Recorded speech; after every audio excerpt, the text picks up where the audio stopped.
All right. We'll get started right away. Bob, you mind leading us off? Sure. I'm sure David liked me as a leadoff hitter. I'm sure you'll be cleanup hitter and you'll be the 9-hole hitter. Dave, how would you say fall ball's gone overall to this point? And have there been any new guys who have emerged, or maybe guys that haven't done much in the past? Well, fall's gone really well. I think you start with the pitching. It always starts with pitching. It's been really good. We've got some returners that are pitching extremely well. I think the ones that kind of jump out to me would probably be Connor Nolan's had a good fall. Stuff's good. Zach Morris has been good. I would say Evan Taylor, who has really good stuff, but hasn't really put it together here. We're hoping this is going to be a breakout year for him. Lefty with really good stuff. It's just a matter of him taking it to the game, and he's done it so far this fall. Sometimes it just takes time, and we're hoping that's the case with Evan, that he's ready to really contribute this year for us. Vermillion's been good. We haven't thrown Paulette. All those bullpens have been incredible. He's going to throw a couple more times off the mound, and then we're going to shut him down. But he seems to be 100% healthy, throwing the ball better than ever. He's gotten bigger and stronger, and he really starting to look the part. He's matured a lot physically and mentally, and we're expecting big things out of him. Hopefully, Wiggins has been really good as far as command. 3 pitches now instead of just a fastball and a changeup. He's got a breaking ball to go with that, and those are just a few. But there's been some really good freshmen too. I don't want to say a whole lot about those guys yet, but there's a few of those freshman pitchers that are going to do more than contribute. I think they're going to be right in the middle of our, whether it's rotation or coming out of the bullpen. We see some freshmen really helping us there. On the offensive side, there's some depth, returning depth, and guys are having really good falls. I guess the one that really jumps out at me is Braden Webb. Braden has 7 home runs this fall, 7 or 8, hitting over 350, incredibly gifted outfielder, playing center field, along with Caden Wallace. And if Caden's not playing third, I'm not sure who I'm going to put in center, but right now Webb's the one that jumps out because he came in with an edge. He hasn't been 100% healthy since he's been here. Got off to some bad starts in the spring, and I just think that he's finally just realized it's just baseball. Get over it, and man, he is playing well. So Robert Moore is better than he has been, and that's saying a lot because he's awfully talented.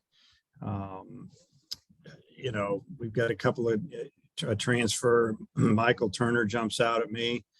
Had a really good offensive fall, caught really well, played first base.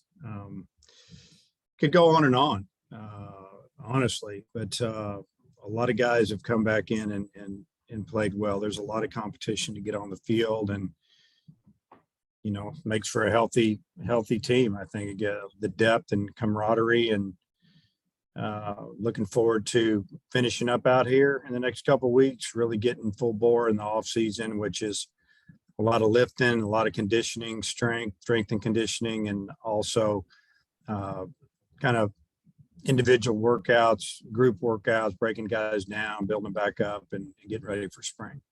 I guess Battles, has he been out? Because I know he had a little procedure or something done, right? Yeah, he had a surgery on his left shoulder. It was pretty good procedure.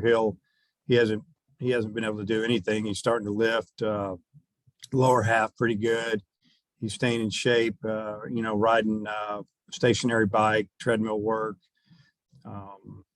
He'll be fine. He'll be ready to go come February. But as far as the offensive part, he's missed the fall, which is, it is what it is. You're going to have injuries, but he'll get caught up. But he's been out there, great attitude, and we're just really excited that he's back.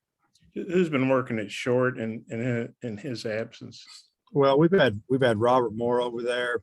We've had a couple of freshmen, Bernardo and Jude Putz, who played short. That's kind of what we've done in his absence. And Bernardo's a really good athlete. hasn't had the fall that he's wanted to have, but we've seen a lot of athleticism there, quickness, good arm. Putts has been solid. Just hits a lot of singles, uses the whole field. Pretty good defender. Had some injuries he's been battling really the last couple of years. Be nice to get him healthy and see what he can do in the future. Okay, thanks. Matt. Hey, Dave, all the assistant coaches and players I've talked to this fall have remarked about really strong focus that this team has had. I wonder what you see in that regard and whether you think maybe the disappointment of the way last season ended has motivated them this fall. Yeah, I just think it's part of our culture and just the way the program is. We start early here in fall baseball. We start usually the first week of school or at the end of the first week, sometimes early into the second week, and we get it going. And we just want to get their attention. We want to get those guys out there and, get them to play the way we want them to play. And we want to get them to know each other quick. And I know a lot of other programs, they start 3 or 4 weeks in. Some of them are just starting now and they'll go all the way to the holidays. I like to get our guys off the field and let them rest and get away from the game a little bit as far as, maybe bats and balls are competing and get them bigger and stronger. But I think that has to do with the way our focus is. Guys come in, they know we're going to start early. They're hopefully they're mentally right when they get here and they know that it's tough. Fall is tough. It's harder than the spring as far as physically, with all that goes on and, going to school, lifting like we lift 4 times a week, and then scrimmaging and practicing, and then it's really hot. And it's been a really hot September. So, but the team, they are very focused. I'm not going to say it's because of the way the season ended. We came 1 game short of going to Omaha, but we had an incredible season, 50 wins, won everything that was out there for us. Every weekend we won, whether we deserved it or not, we did. And they played great, and just really proud of last year's team. I mean, I can't say enough about them. The only disappointment I have is that some of the guys didn't get to finish their career in Omaha. But I just think the team's focused because that's what they do. They play baseball and they love it. With Caton in center field, you mentioned that he's also a possibility at third base. Who are some of the other ones that you think could fill that third base for you? Well, obviously Wallace is maybe the front runner.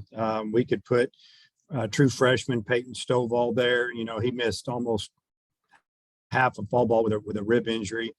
His first live at bat, that he's had in a batter's box since May was just a couple weeks ago, and it's gone pretty well for him. Hitting the ball extremely well. He could also play some first base or second base, maybe even short. We haven't played him there, and that's what he played in high school his senior year. He played second base his sophomore and his junior year, and he's going to be really good at second in the future. But obviously that's Robert Moore's spot right now. But Peyton's going to get in the lineup with that bat. He's a very good hitter. So, we could put Ethan Bates over there. We could put any one of the 2 freshmen that I already mentioned over there. So we definitely have some options at third. When you're talking about battles at short, and a couple of the young guys with Robert, if Robert could play short, we could put Stovall at second. There's a lot of options. Renato could play all 3 of those positions, and Bates can also play first base or corner outfield. So definitely have some options. Andrew Ellis. Hey, Coach, you brought in a lot of talented position players, a lot of those in the outfield. And, you're going to have a lot of guys moving around and stuff. But what are some guys that you could see filling that DH spot? Probably the odd man out, I guess, on the defensive side, because we've got some kids that can hit. We got older kids, got some younger guys. We got a transfer from Wake Forest, Chris Lanzilli, that's, I think, finally starting to get comfortable here. The first couple of weeks, he was kind of walking on eggshells. I mean, it's got to be difficult on the mental side when you're been in a program for 4 years and you come in and, you see that there's some guys that are playing the same position that you do that are talented and strong. And first couple of weeks were just okay for him, but the last week or 2 have been really good. We've seen him really swing the bat, and he's got power from the right side. He's hit a bunch of home runs at the collegiate level. And, so he's a guy I could see there. We've got, if we want to go left-handed, we can go left-handed. It really just depends on who's in the outfield. And if Jace Borfin is starting in the outfield and say Webb's in the outfield and, Slavens is playing some outfield. If those guys are in there, there's some big bats, and, we're going to have to figure that out, but I think it will evolve. Beginning of the season, you just kind of try to get your guys out there and things change. Every year I take a picture of the starting lineup that I post, and I'll usually go back about once a month and kind of look at it and see how it's changed, because it always changes. I also wanted to ask you about freshman Kendall Diggs. I think a lot of people knew about Vernado and knew about Stovall, but has he been a guy that's kind of stood out to you or maybe been better than you expected? It seems like he's having a pretty solid fall. He's having a pretty solid fall. He's had a few little setbacks injury wise and sickness wise. It hadn't been great for him. He's got one of the prettiest left-handed swings on the team. It's really flat and through the zone, stays in the zone, and he can hit the ball down the left field line. He can hit the ball off the scoreboard. I mean, there's a lot of potential there, and if he keeps working, we're going to get him in shape. We've got to get him in a little better shape and get him stronger. And Blaine Kinsley's doing a great job with our strength and conditioning, and with our new facility, it's so convenient. It's and the guys are getting after it in there, and it's fun to watch. But I think you're going to hear a lot about Kendall Diggs this year and in the future. Coach? Yeah, Coach, you already mentioned Battles and Paulette, but another couple of guys I saw were listed as coaches on the Fall World Series rosters, Griffin and Bracken. Could you give an update on their status? Yeah, so they're both throwing bullpens right now. It's so hard for me to talk about him. I haven't seen him pitch a whole lot in a while. Griffin hasn't thrown a pitch for us here. He came in and was hurt from day one, and he had Tommy John surgery, and this is one of our top recruits, coming in last year in the fall of 20, tall left-hander with a good arm, and it's coming back. And it's probably going to be better than ever. The arm action is actually a little cleaner, a little shorter than it was before surgery.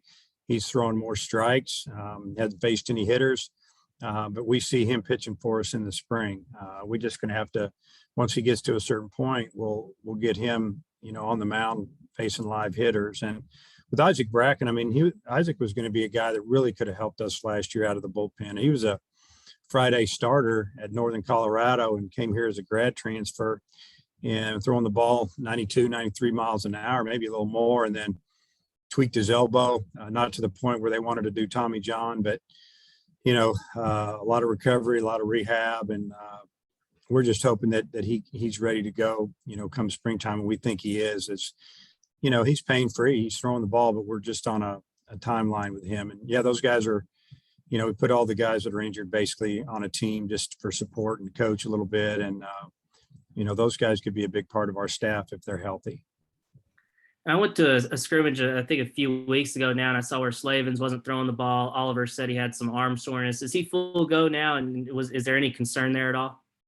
No, he's resting his shoulder. Really more than anything, it's precautionary. We're not letting him play catch. He's resting it for another 2 to 3 weeks, and then he'll be on a throwing program and be fine. There's nothing there except a sore arm. It's called not throwing a lot in the summer and then coming out and throwing too much and hurting it. And it happens with guys that don't play summer ball or take some time off. The same thing happened with Stovall, but it was from swing. He hadn't swung a bat like he swung it the first day here, and he tweaked his rib, and that's a bad injury for a hitter. So we didn't let him pick up a bat for basically a few weeks, and then, bringing him back slowly. And now he's good to go. It's kind of the same with Stovall. He's not throwing full bore, and neither is Wallace. Wallace was out at, the Cape and had a little problem with his wrist. His back was bothering him. His arm was bothering him. And that's why we pulled him out of there. And he was just the day he came home was the day they selected the All-Star team, and his name was going to be on it. But we thought it was more important, and so did he. He was ready to heal up, and he's not throwing full bore either. If he's playing center field and there's a single to center and there's a runner on second, he's not throwing to home. And Slavens is the same way. He may kick it in there, to be honest with you. We're not letting him throw. So it's fall baseball. but we're trying to get our guys ready for February. And speaking of Slavens, do you see him playing in the outfield this year? Or I know he's been Yeah. at first, so I was wondering what you got envisioned for him. Yeah, he hasn't taken a ground ball all fall with us, with the infielders. So I feel like he's going to play in the outfield a lot. And, if he had to help us in the infield here and there, we'll do it. But we know he can do that. He'll take some ground balls, in the infield every now and then. But right this fall, it's focusing on working on first, his first step in the outfield. And, he's shown us that he's got a little feel out there. The interesting part of playing outfield is the warning track and the fence. That's the difference between the really good outfielders and the average outfielders, is the guys who can run on that warning track and handle that fence a little bit. And that's what Webb's really good at. That fence, he's fearless out there.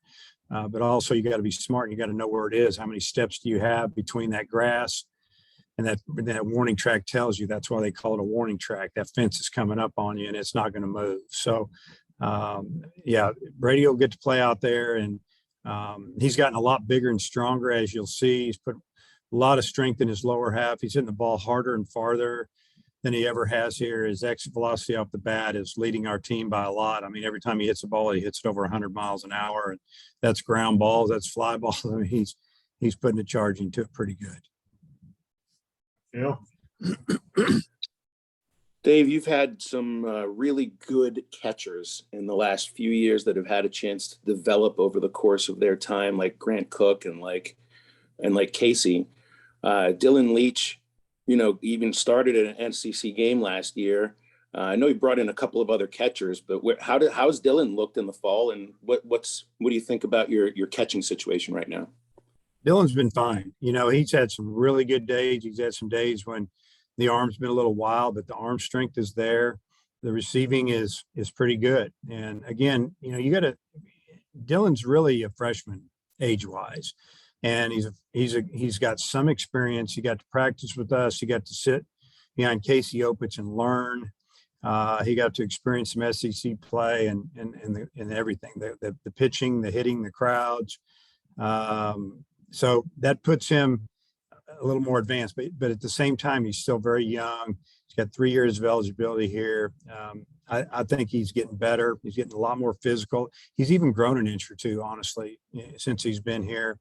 And then as far as our other catchers, we've got Max Solis Jr., who's about 6'6", can also play first base. He's got a good arm. He's hit a couple home runs this fall. He's got some power. Pretty good athlete for a guy his size, as you'll see. Just got to get better at blocking more than anything. And sometimes when you're a big-bodied guy, it takes a little more time. And we think that he's going to be fine. And then Michael Turner, who's a left-handed hitting catcher. I didn't say left-handed throwing catcher because I get asked that all the time when I bring that up. He hits left-handed, and obviously he throws right. At Kent State, he played infield and caught. He's had a really good fall behind the plate and at the plate. Brings a lot of experience. He's very physical. So we feel really good about our catching situation right now. Come back around, Bob. Yeah, Dave, if Slavens is going to primarily be an outfielder, what are your options at first? Well, it's who we've worked over there this fall is our, Michael Turner, the catcher. We've talked about him a little bit. Peyton Stovall's played over there some and has done a nice job. Both of them have. We've also, we put Kendall Diggs over there. We've had Ethan Bates over there. He's done really well. Those are everyone I just mentioned was left-handed hitters. We've actually had Lanzilli over there a little bit. We've had Solis over there. I could play Wallace over there. I could go on and on. And so the first base position will take care of itself. As far as this series coming up, the red-white series, I'm letting the coaches run their own team. But, you might see a different first baseman for each team, maybe 2 of the 4 games, 5 games, whatever it takes. And then just what are you looking for out of the red-white series? Just really more than anything, a little bit of closure on the fall. Want to see some guys play when maybe there's a little bit more on the line than just another fall scrimmage, and see how they handle it. I remember last year in the scrimmage, I pulled Wallace off to the side and I said, look, you played third all fall, but we're not sure who's going to play right field for us next year. And you're such a good athlete. And play, you know, I want to play you in right field in the Red White series, see how it goes for you. And he was all about it. He knew that that was his best chance to get on the field as a freshman every day. And he went out, and I think his very first pitch he saw in the Red White series, he hit it about 400 foot for a homer or more. And I think he hit another home run, hit really well, made all the plays. And, you know, so we learned something right there. And, you know, there might be a guy or two we're looking at it in a position, but really more than anything, just to see how they compete, and want it to be a little bit fiery like it always is. You know, there's 7-inning games. I don't like 7-inning games, but, you know, you might have to play one every now and then. It changes the way you pitch, you know, as far as bringing in relievers. But then you stretch it out to 9 and you might run out of pitching. We don't want to overextend anybody. Obviously, don't want anybody to get hurt. But want to see the guys really play hard and kind of get an idea what they can do when a little bit's on the line. And then when Robert goes to short, who are your second basemen? Well, I mentioned it earlier. I'd probably put Peyton Stovall could go over there. It's where he's his natural position. He's good there, turns a double play, makes pivots. He's comfortable there. He's probably one that jumps out. And then obviously the two freshmen that play shortstop, you know, Barnado and Jude Putz, they can play there. I work the guys out at all the positions all fall, so they get a feel for other spots. Thanks, Dave. Yeah. Matt? I noticed a new backdrop. Is that your new office? No, this would not be my new office. This Okay. would be the meeting room. It's nice, isn't it? Well, kind of a transition into, you know, using the new building. You guys, I know you talked a lot about the functionality of going from, you know, one room to the next and just how all that played together. I wonder what that's been like to see that all kind of come to fruition this fall. Well, it's been amazing over here, honestly. You kind of have to walk through it. Have you guys been through it yet? Any of you guys? I know, well, maybe No. Brett has, but Phil, have you been here yet? Yeah, Corey took me through there a month and a half ago. It's amazing. Yeah, Really it is. is. It is. And we're very fortunate to have it, watching it all come together. Really, since Hunter and I met, I think it was in January of 18, talking about expansion and, you know, really talked about player development and what can we build for the players. And, you know, obviously there was going to be some entities for fans, and but it was really about development and recruiting and giving these kids an opportunity to be really comfortable and be in an environment over here that's probably second to none at this level. I mean, it's been very gratifying for me personally. I can tell you that, just from where we started 20 years ago in a really nice facility to now having, in my opinion, because of this facility and our, you know, indoor facility that's right next door, it's the best in the country. And I think that our team and our players realize what we have here. And we talk about it all the time about, you know, having such great facilities, but we've got to keep really a blue collar working attitude around here and not take anything for granted. And so far I've seen that. And, you know, the staff has done a great job of keeping these guys grounded, and we never really hear them talking about, you know, how great this is or how great we are. And because that only leads to failure. I think that we just keep working, and as long as we do that, we're going to keep winning, and we'll keep getting good players.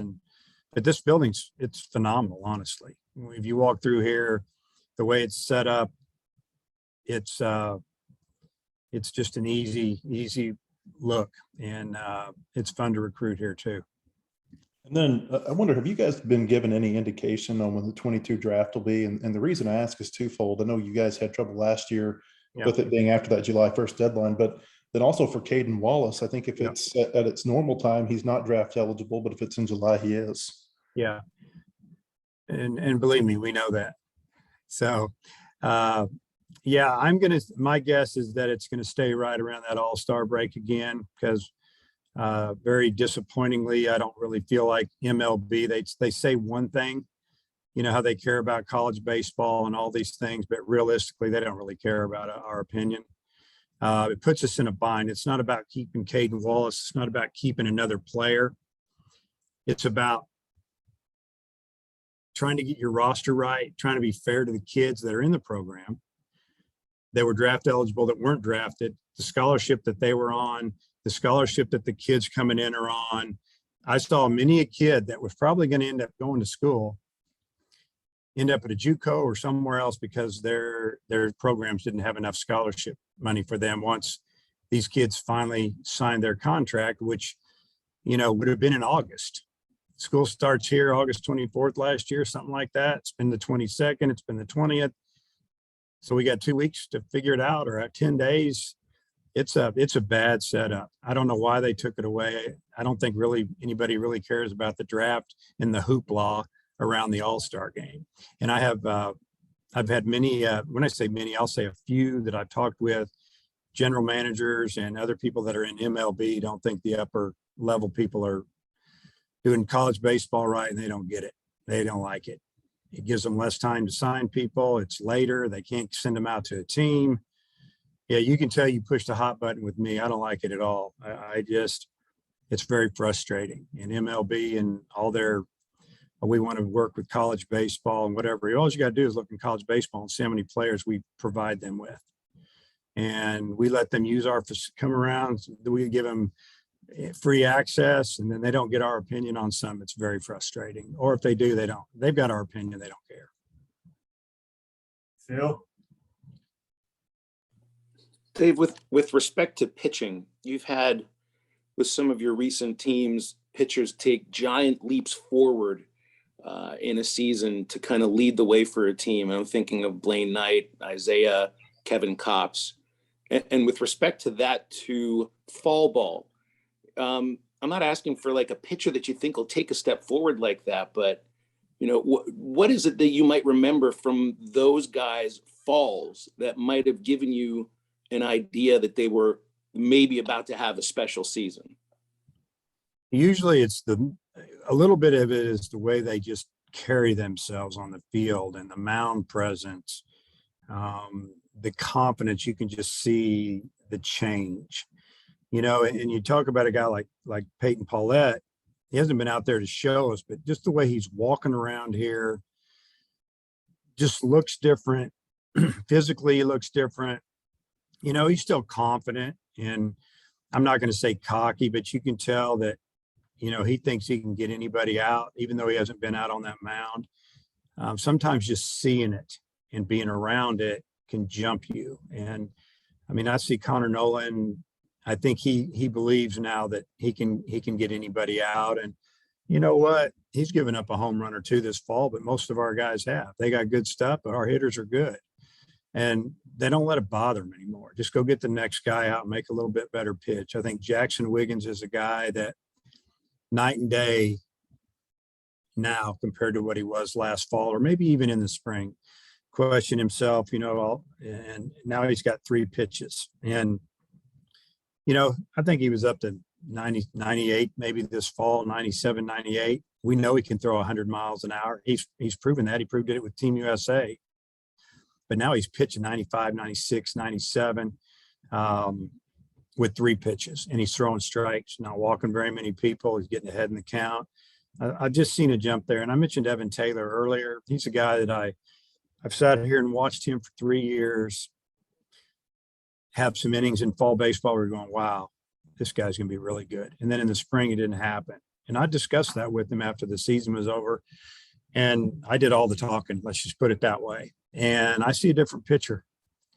It's time. And I think he knows that. And I think he's going to do it. And I hope 10 years down the road that we have a conversation, something along the line of, hey, coach, I'm really glad that you kind of told me what you thought after the season about my ability and how I wasn't using it, because it's there. And if he's serious, he could be really, really good out of the pen, and a left-hander that can come in and get lefties and righties out. And so sometimes guys just make a jump, and a lot of times it's more mental than physical, that they just feel like, hey, I belong. I've been here. I've done that.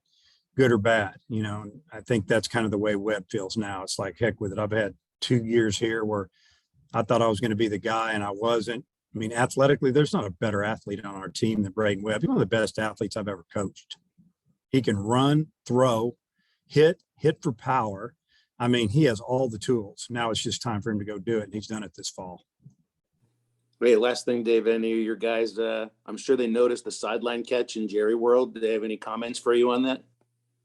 Oh yeah, a couple of them, but you know, me, I'm not going to say a whole lot about it. I just kind of laugh. You know, I bobbled it a little bit. I was a little disappointed that I didn't catch it straight up, but it seemed like somebody stuck their hand out in front of me. That's my excuse. But anyway, it was fun. You had a camera in the way. Last question, Russell. Dave, I noticed on the roster sheet out there at the stadium that you're wearing 21, Battles is wearing 2. How did that go down, and when was the last time you did not wear number 2? Yeah. So starting with the last question, I think the last time I did not wear number 2 was when I was playing. So that would have been in the minor leagues. I think they gave me number 6 or something. So at least it wasn't 93 or some crazy number. It means you don't have very much time. But yeah, so the way it all went down is, first off, the number 2, I don't know what the deal is, but the last couple of years, it's been like the requested number from every infielder and even some outfielders. I bet there's 5 guys a year that have wanted number 2 because that's what they wore in high school. I mean, Battles wore number 2, Stovall wore number 2, Diggs wore number 2. I could go on and on and on.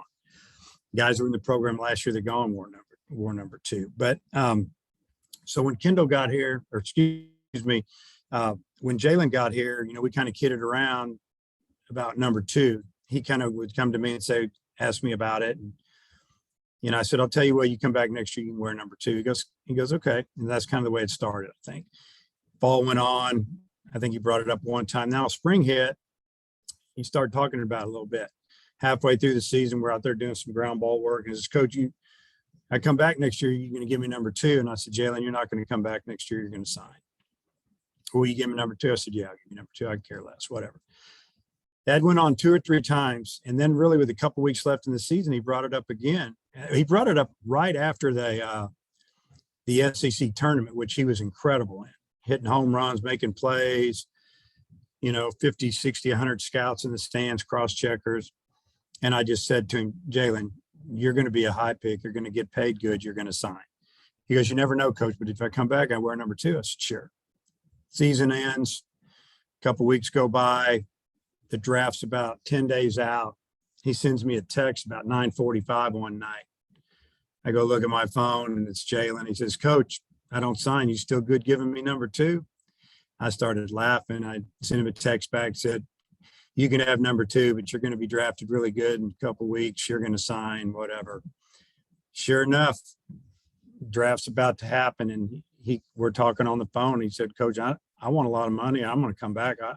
I didn't get enough at Arkansas. I want more. I've only been there 1 year. I loved it. I think I got a lot better. And if they don't give me X amount of money, I'm coming back.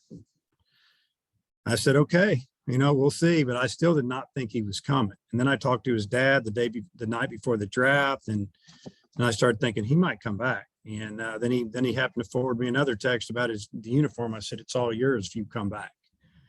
And now I'm kind of wishful thinking, I hope he comes back. He's probably not coming back. Sure enough, he's wearing number 2, and I'll be wearing whatever number is available. That's what you get for blocking Derek Jeter's number for all those infielders. Yeah. All right, Hutch, last one for real now. Yeah, Coach, I know you said earlier you've got several freshman arms that you think are going to contribute. Do you know kind of how many might contribute this year? And you mind maybe sharing a few of their names? I know you don't like talking about freshmen sometimes. Yeah, I mean, it's I would say, I'm looking down here at a sheet. I mean, I would say that there are maybe at least one lefty that's really going to contribute. And then, I mean, you know, when you look at him, it's Hagen Smith, and it's pretty obvious if you watch him pitch. And Brady Tigard, he kind of tweaked his arm, but he's going to be fine. He's mid-90s guy. Nick Moten's had a really good fall. Hasn't walked people. throwing the ball 94 to 96. Throws a breaking ball for a strike. Acts like he knows what he's doing on the mound, which I like, and he's confident. I mean, I think there could be something there. You know, I think Ledbetter, who's been injured, came in injured and he's had a couple of good outings. He throws 3 to 4 pitches for a strike. He's kind of got starter type stuff. The fastball's been all the way. I think he touched 93, but mostly 90 to 91 with a slider, curveball, and change. He had a bad outing his last outing. I'm looking forward to seeing him pitch next time. You know, I mean, those are a few guys that jump out at me, and that's probably more than we've had in the past that I can honestly tell you that freshmen are going to, and I probably missed one, you know, as far as a freshman. But it's nice knowing those young guys have a chance to contribute on a team that's going to be able to swing the bat. All right, I'll do it. Coach, appreciate the time. Okay.